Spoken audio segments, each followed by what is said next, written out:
Start. The Industrial Policy Resolution of 1948 was good so far as it went, but unfortunately, the spirit of it could not be understood or appreciated by the common men in this country. So, a new orientation of this policy was given, and the Honorable Prime Minister, after his return from China, publicly declared that the future policy of the country, or rather the future pattern of society, will be the socialist pattern. That was further emphasized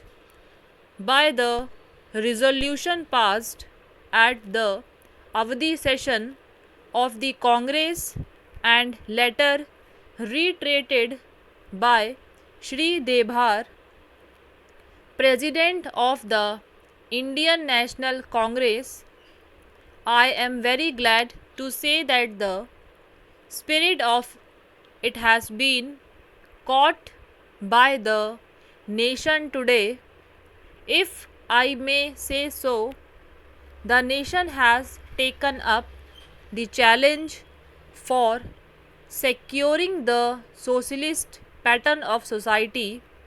It behoves all sections, both inside this house as well as outside, without having mutual recriminations, to try and propagate in a sincere manner and establish the socialist pattern of society indicated by the statements of the great leaders of our country. It may be relevant and pertinent if I refer to a few sentences from the memorandum presented on the 4th June 1939 by our Prime Minister, who was the chairman of the All India Planning Committee, which came into existence when there was provincial autonomy in the provinces. On pages 39 and 40 of that report, he stated, "It is clear that the drawing up of a comprehensive national plan becomes clearly an academic exercise with no relation to reality unless the planning authority or those to whom it is responsible are in a position to give effect to the plan. If this authority is powerless or circumscribed or restricted and has limited activities, it cannot plan. An essential prerequisite for planning is thus complete freedom and independence for the country and removal of all outside control. This implies that the country possesses in itself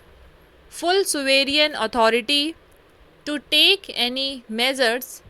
adopt any policies, and form any relations with other countries as may seem best to its governing authority in the interests of the country and its people.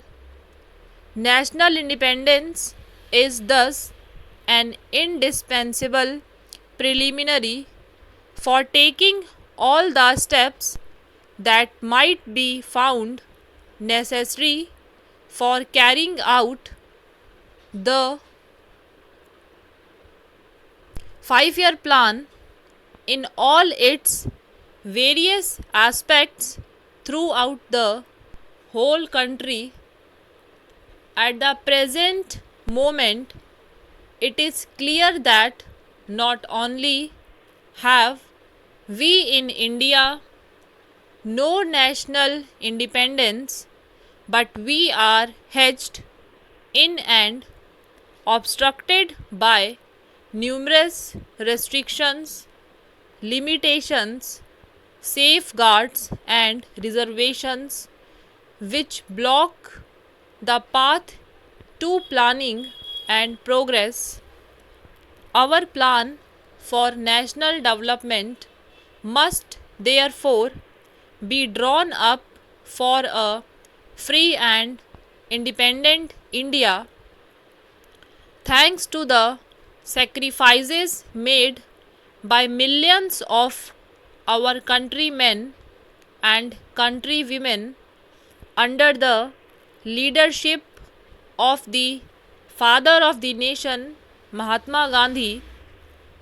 We have today secured complete sovereign political independence at a time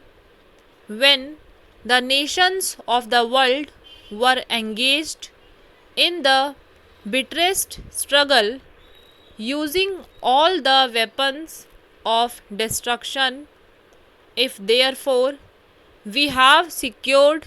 political independence during the period of a quarter of a century, it should not be difficult, especially when we are today masters in our own country, to secure a socialist pattern of society, as has already been indicated, but it requires the assistance, the propaganda, the active work of all those who are interested in this. I am sure, so long as my honorable friends, the minister, the deputy minister, and the other minister who represent the Commerce and Industry Ministry can give us an assurance that the capitalist pattern would be avoided. Some of us who believe in a 100% socialist democracy give an undertaking that certainly totalitarian policy will not be introduced in this country, because we have believed all along during the fight that we have given to the British government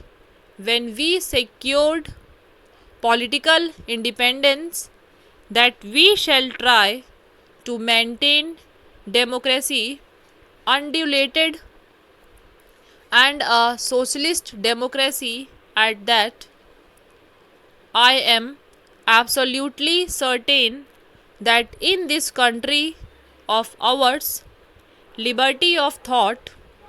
liberty of speech, and liberty of action will be guaranteed to every citizen to express his views in the manner he pleases. I therefore assure my honorable friend that so long as we do not, in the garb of a socialistic pattern, support a capitalist system, India will stand 100% for a socialist democracy. Now, luckily for us, the fundamental rights of the Constitution have declared that a citizen would be assured of many of the social amenities which will give responsible comfort from the womb to the grave, but mere enunciation, as I have said many times, will not satisfy the common men unless the saying is put into effect, I am absolutely certain, therefore, that so long as there is a determination on the part of our countrymen, we will be in a position to secure a socialist pattern of society. It is not even possible to draw up a plan on any other basis.